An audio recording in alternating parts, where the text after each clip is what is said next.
This is the fourth video. In this video, we are going to learn a discrete powers in motherboards. In earlier three videos, we learned battery inputs and adapter sections. In second video, we learn how the 3 volt and 5 volt generate.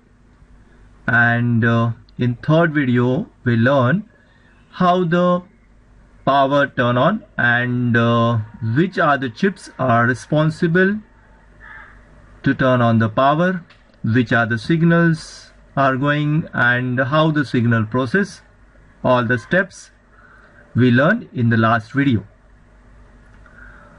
Now imagine the motherboard is on, power is on, and these are the main chips in the motherboard. Like this one is a processor, then the RAM, then the PCH, and this one is called the BIOS. So these are the main chips. This is the SI earlier got the power, and if it is a 4th generation onwards, then the CPU and the PCH is combined. That means the CPU and PCH is a single chips.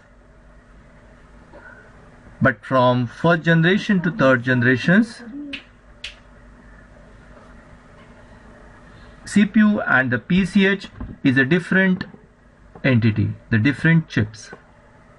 So now the motherboard is a power on, and these chips require a different voltages. Like in earlier videos, we've seen how the 3 volt and 5 volt generate.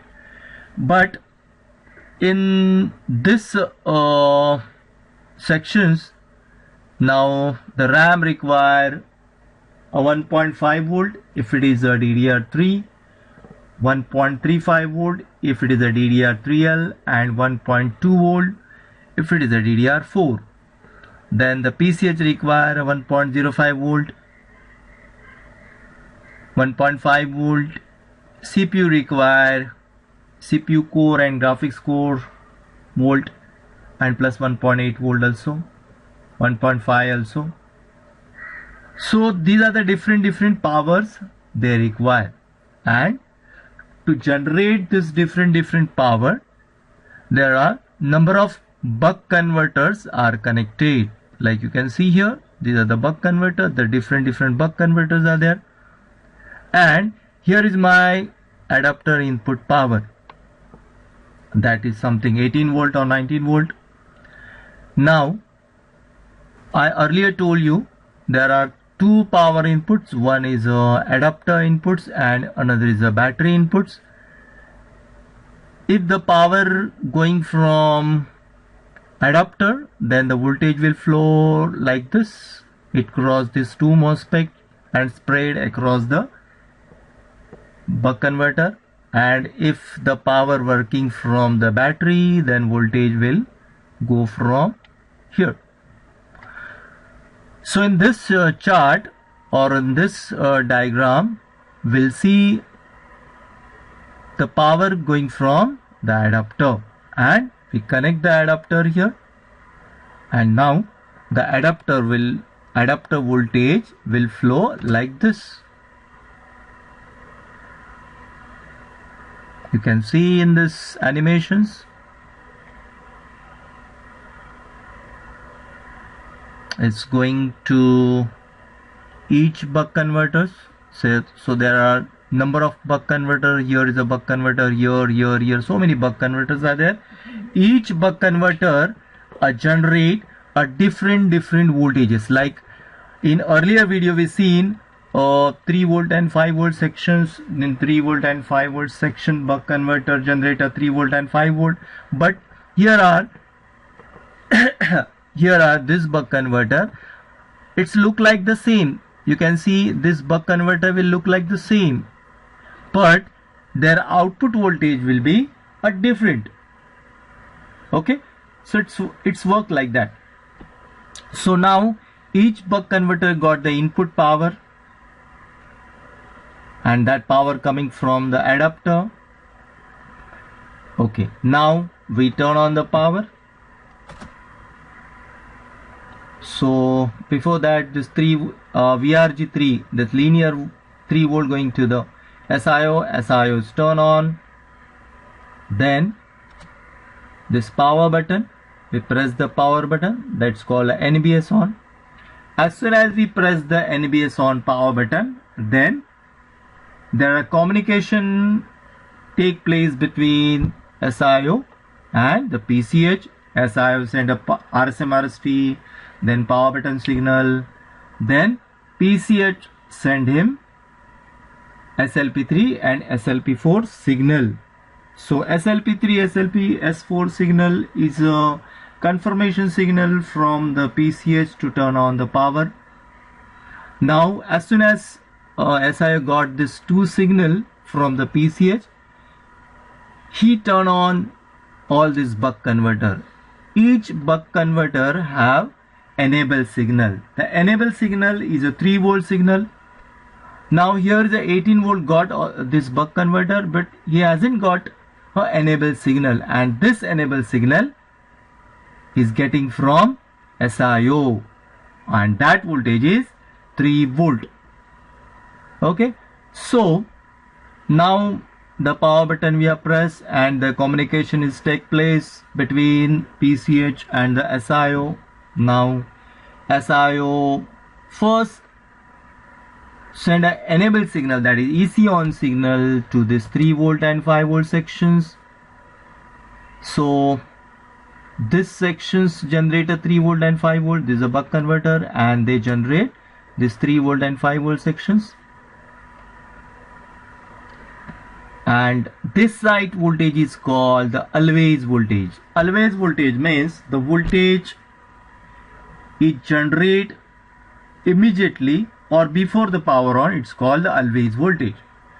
And the sustained voltage means the voltage generate after power button, that is called the sustained voltage. So these are the difference between the always voltage and sustained voltage. So 3 volt and 5 volt generate, and after that SIO send out one signal, that is called system on signal. It's called sys on.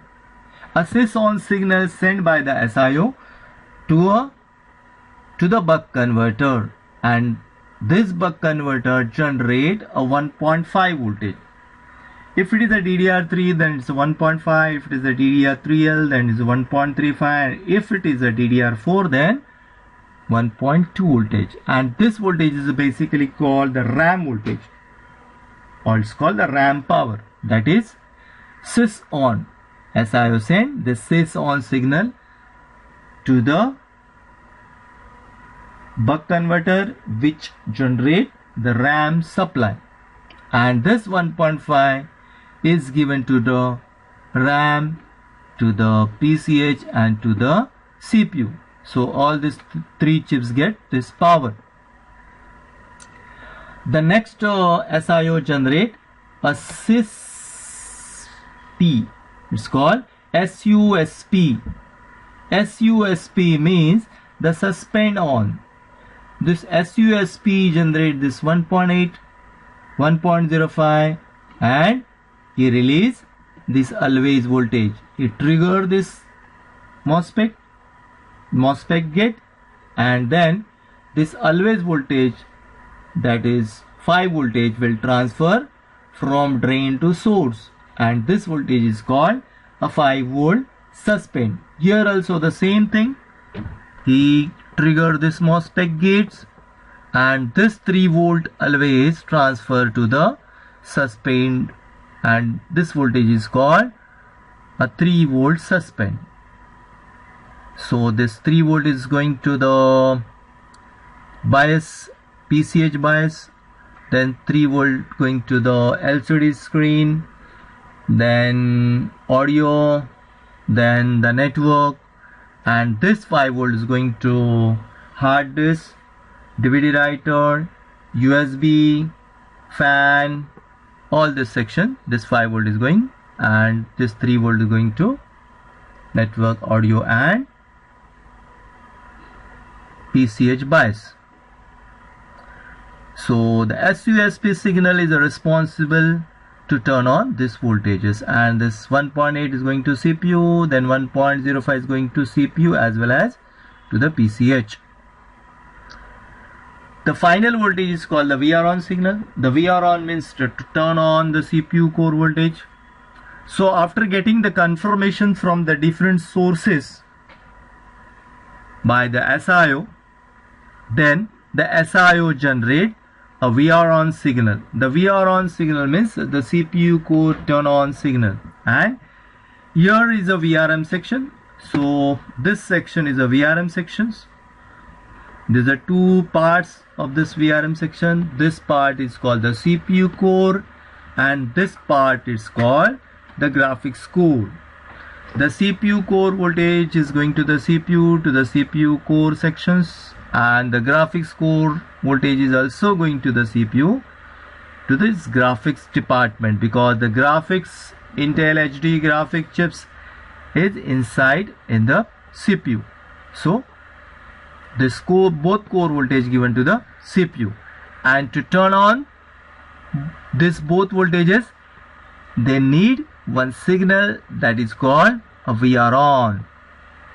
Okay, so if all the voltages are perfect, like a 1.5, 1.8, 1.05, 3.35, if everything is perfect, then this SIO generate a VR on signal, and he triggered this VRM chips, and then the CPU core voltage will be generated. The CPU core voltage will be generated, and this both voltage given to the CPU.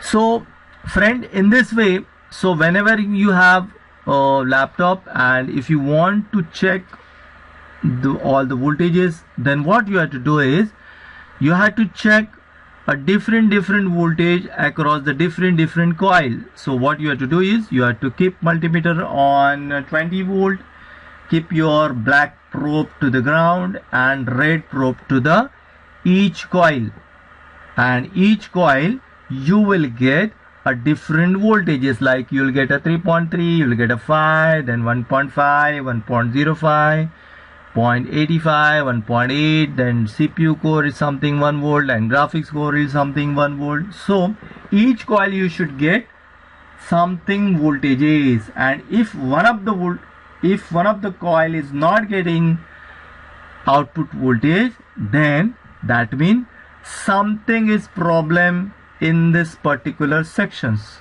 Okay, suppose here this is the coil and you are not getting voltage here you should get a 1.5 voltage, 1.5 volt, but if you are not getting voltage here, then there is a something problem in this sections.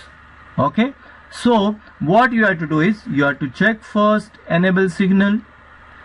If enable is not coming, then you have to go back and check why this enable signal is not coming, and if the enable signal is coming, then you have to check both the MOSFET.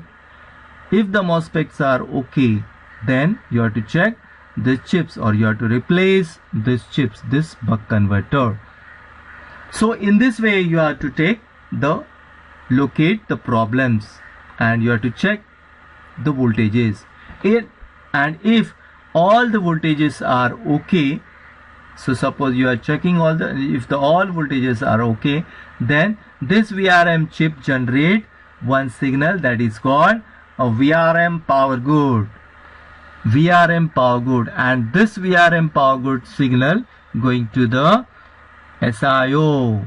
Okay, and this VRM power good going to the SIO, and then SIO generate another signal that is called a system power okay signal, or the system power good signal, or it's called the ECP power okay signal. This system power okay signal means the all power planes are okay. Got it? The all power planes are okay. The system power good signal going to the PCH. Okay, once this PCH get this signal system power good okay, or the EC power good okay, then PCH generate another signal that is called a PLT reset, or it's called the platform reset, and in this way the signals are flow. So my dear friends, in this way this discrete power circuit works. Now there are so many manufacturers like Compil, then Quanta, then Wistron, then Foxconn, and each have their own sequence. All the voltages are remain same, whether it is Foxconn, whether it is Compil, whether it is Quanta or Wistron, all the output voltage are remain same, but the sequence are different. So in the next video we'll learn a different power sequence for the Compil, Quanta and Wistron. So thank you very much for watching this video.